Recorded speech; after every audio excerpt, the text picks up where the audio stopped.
A question we need to ask is, how much can we trust the operating systems and the applications that we use? Well, we know with 100% certainty that all of them contain security vulnerabilities and bugs. One approach to avoid bugs is to create non-complex systems, but this is infeasible.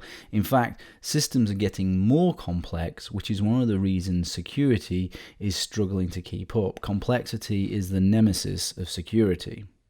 Another approach to try and help protect us from these known vulnerabilities and bugs is to use what is called formal methods in software engineering.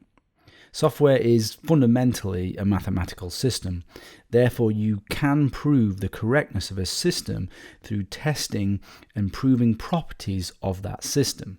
This way, you can provide complete evidence of correctness, meaning no matter what inputs the system receives, it will always compute the right values. This isn't a new concept. This formal process was originally performed by human mathematicians, which was feasible on programs with 50 lines of code or so in the past, but with today's systems containing millions of lines, it's impossible for a human to do. But what has happened recently is that both algorithms to proof and the computer power have improved enough that computers can do the proofing for us. Unfortunately, currently only the most critical software goes through formal methods like air transportation or process control systems. Formal process is still too time consuming and cost prohibitive for most systems.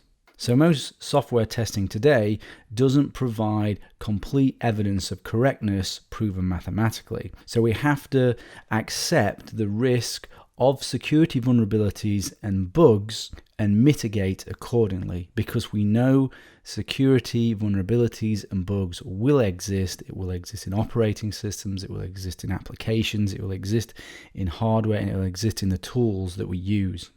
So to mitigate this, we need to distribute trust, we need to reduce attack surfaces, we need to create isolation and compartmentalization and build layers of defenses. This will protect us from the bug-ridden code. All of these mitigations we go through in detail throughout the course. Let's talk about backdoors now in relation to your trust.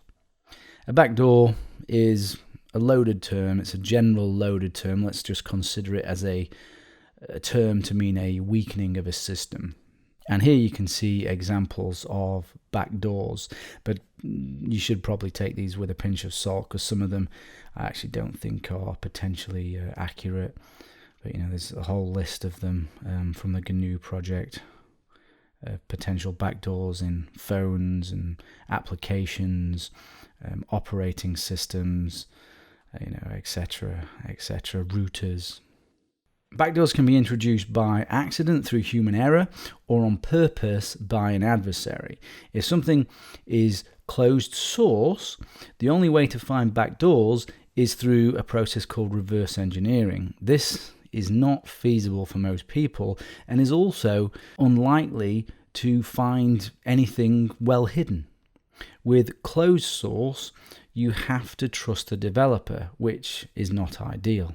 Open source systems have less risk of backdoors, potentially, as the code is open to public scrutiny. But using open source does not automatically prevent backdoors, which a lot of people think, and it certainly doesn't prevent security vulnerabilities that can be used as backdoors. With open source, if we download and use pre-compiled binaries, there is nothing to confirm that the clean source code published was used to build the binary you are using. Those who compile, distribute, and host the binaries can add backdoors. The binaries and signatures could be replaced by an adversary.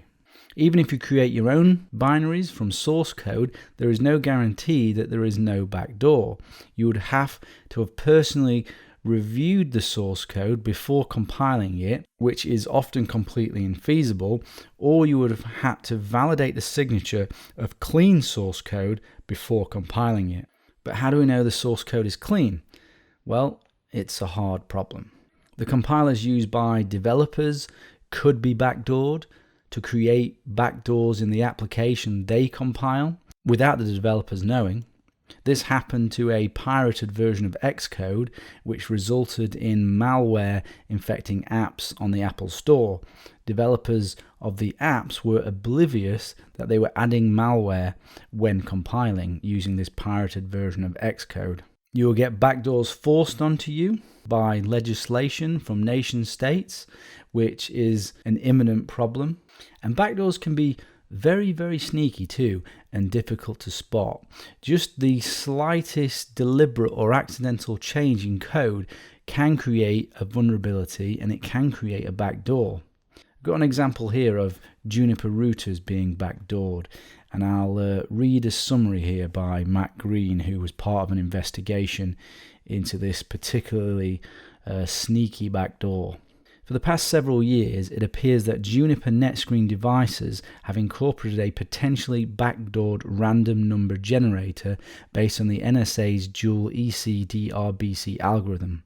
At some point in 2012, the NetScreen code was further subverted by some unknown party so that same backdoor could be used to eavesdrop on NetScreen connections.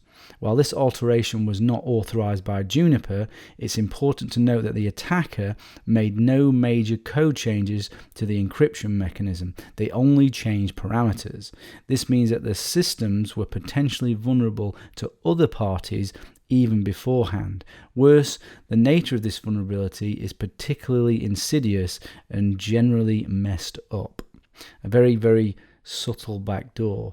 Clearly a nation state or an expert hacker group, but also interesting that it's based on NSA's dual ECDRBG algorithm, which is one reason why people don't necessarily trust the standards put forward by the NSA in the NIST standards, because they believe that they've been deliberately specified in such a way that some of them are deliberately weak. Personally, I think for anyone who really cares about security, privacy, and anonymity, backdoors are a serious problem. Any tools you use going forward through legal methods, which is extremely worrying, or through hacking, will be a target of backdoors and weakening. Everything will be a target. Operating systems, encryption, security services, applications, and even the hardware and firmware.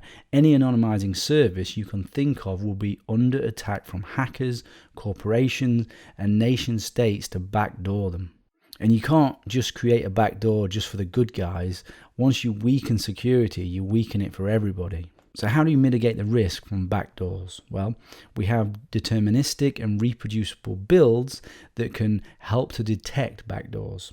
So a reproducible build. Reproducible builds are a set of software development practices which create a verifiable path from human-readable source code to binary code used by computers. So that means the source code that a binary is said to be compiled from is genuinely compiled from it.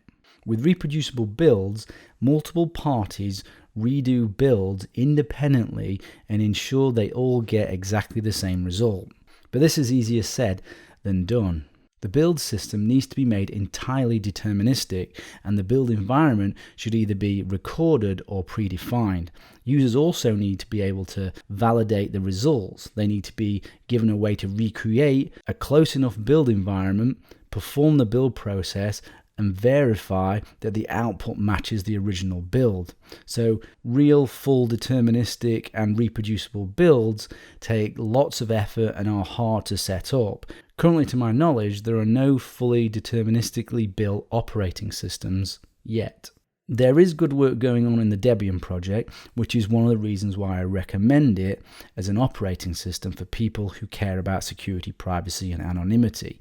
If your operating system is backdoored, all your precautions fail, so it's vital your operating system is solid. Debian is taking strides to get there. If we look here, we can also see all of these we discuss later are also making strides towards deterministic and reproducible builds.